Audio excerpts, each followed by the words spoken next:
Halo, shalom semuanya, shalom adik-adik.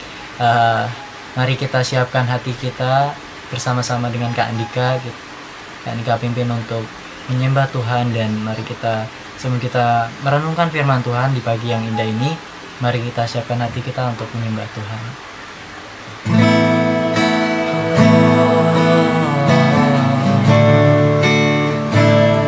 Terima kasih Tuhan untuk pagi yang indah ini.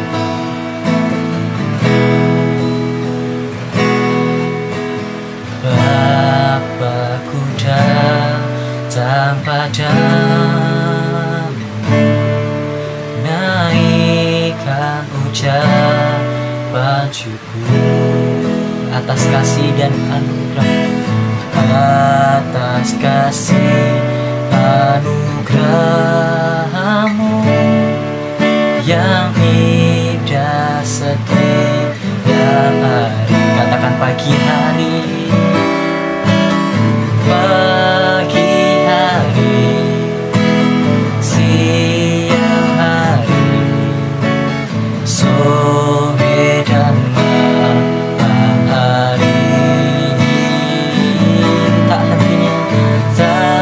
hentinya mengucap syukur atas kebaikan-Mu. Katakan sekali lagi, Bapakku datang padamu. Bapakku datang padamu, naikkan ucapan syukur atas kasih anugerah-Mu, atas kasih anugerah-Mu yang indah setiap hari. Pagi hari, pagi hari, siang hari, sore dan malam hari. Tak hentinya mengucap syukur atas kebaikan-Mu. Pagi hari, pagi hari,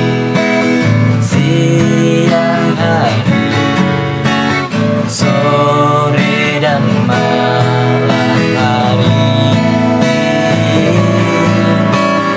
Tak hentinya mengucap syukur atas kebaikan-Mu. Sekali lagi katakan pagi hari, pagi hari, siang hari, sore dan malam hari. Tak hentinya mengucap syukur atas kebaikan-Mu, atas kebaikan-Mu, atas kebaikan-Mu, atas kebaikan-Mu, atas kebaikan-Mu. Oh, Bapa, kami bersyukur untuk kebaikan yang Kau berikan Tuhan. Di malam kami saat tidur, dan pagi ini kami bangun dengan kesehatan, dengan kekuatan, dengan semangat yang baru. Kami siap untuk merenungkan firman-Mu Tuhan. Kami siap untuk membaca dan mendengarkan dari apa yang Kau firmankan Tuhan. Dan biarkan telinga kami mendengarkan firman-Mu dengan sungguh-sungguh. Kami siapkan hati dan pikiran kami untuk menerimanya Tuhan. Dan biarlah apa yang menjadi firman-Mu hari ini akan menjadi rema buat kehidupan kami Tuhan. Hanya di dalam nama Tuhan Yesus kami siap untuk mendengarkan firman-Mu. Haleluya, amin. Oke, apa kabar semuanya? Tentunya dengan semangat yang baru, kita harus semangat. Dan pagi ini Kak Andika akan sharing mengenai apa? Ayo, ada yang tahu mengenai apa? Ini Kak Andika akan melanjutkan sharing Kak Andika hari kemarin yang mengenai hope, pengharapan. Namun hari ini pengharapan yang berbeda, yaitu pengharapan itu dinamis. Nah, dinamis itu apa sih artinya? Dinamis. Pasti semuanya ada yang tahu, ada yang nggak tahu. Dinamis itu apa? Pengharapan itu dinamis. Nah, sebelum kita bahas itu, mari kita buka Alkitab kita baca sama-sama dalam Yesaya 40 ayat 31. Kak Andika ulangi lagi, dalam Yesaya 40 ayat 31. Kak Andika akan bacakan. Firman Tuhan mengatakan demikian, tetapi orang-orang yang nantikan Tuhan mendapat kekuatan baru. Mereka seumpama raja wali yang naik terbang. Dengan kekuatan sayapnya, mereka berlari dan tidak menjadi lesu. Mereka berjalan dan tidak menjadi lelah. Oke. Kak Andika ulangi lagi, Yesaya 40 ayat 31 mengatakan demikian. Tetapi orang-orang yang menantikan Tuhan mendapat kekuatan baru. Mereka seumpama raja wali yang terbang naik dengan kekuatan sayapnya. Mereka berlari dan tidak menjadi lesu. Mereka berjalan dan tidak menjadi lelah. Oke, dari firman ini Kak Andika akan lanjut ke ayat berikutnya. Ada ayat, Kak Andika akan bagikan dua ayat, yaitu dalam Yakobus 2 ayat 26. Sekali lagi Kak Andika ulangi, dalam Yakobus 2 ayat 26. Bagi teman-teman yang di rumah yang ada Alkitab, bisa dibuka ya, dan kita kasih tanda. Oke. Yesaya 2 ayat 26 mengatakan demikian. Sebab seperti tubuh tanpa roh adalah mati, demikian juga iman tanpa perbuatan-perbuatan adalah mati. Apa sih artinya? Oke, kita akan renungkan firman ini. Nah, dinamis itu kembali ke topik utama kita, yaitu pengharapan itu dinamis. Dinamis itu artinya dicatat di sini, yaitu dinamis artinya aktif. Nah, dinamis itu aktif. Kalau teman-teman membayangkan tentang dinamis itu aktif, berarti aktif itu berarti bergerak aktif gitu. Pengharapan berkaitan erat dengan iman. Sebab tak mungkin kita bisa berharap kepada Tuhan jika tidak memiliki iman kepadanya.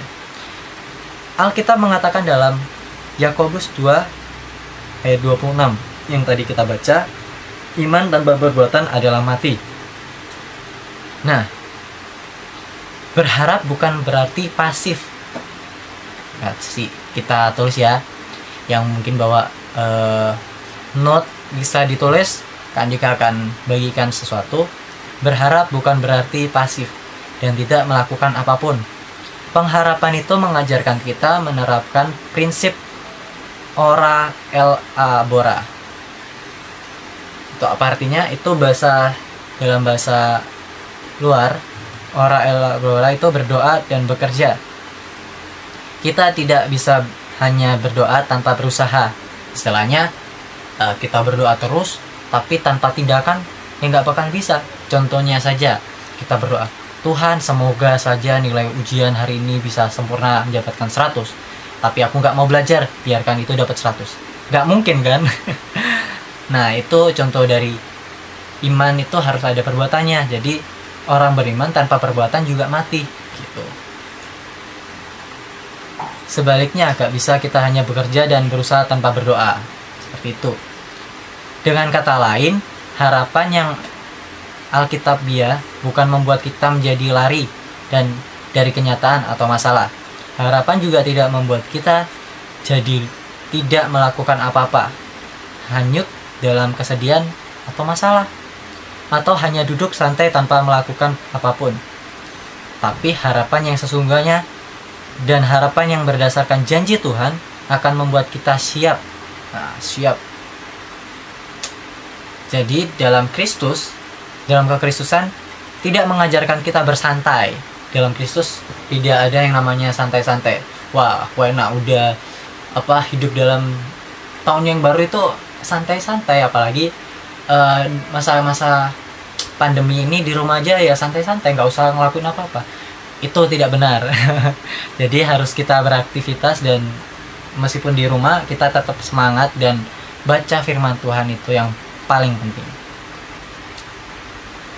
Perang melawan banyak hal, ketidakbenaran, ketidakadilan, kejahatan, dosa, bahkan perlawanan melawan pikiran-pikiran negatif. Perang yang paling dekat itu adalah dalam sini, perang pikiran. Kalau kita berpikir yang negatif, apa yang kita pikirkan itu yang akan kita lakukan, seperti itu. Jadi menjatuhkan diri seperti yang dan membuat putus asa diri kita. Jadi inti dari sharing Kak Andika hari ini adalah pengharapan di dalam kekristusan. Oke, Kak Andika ulangi.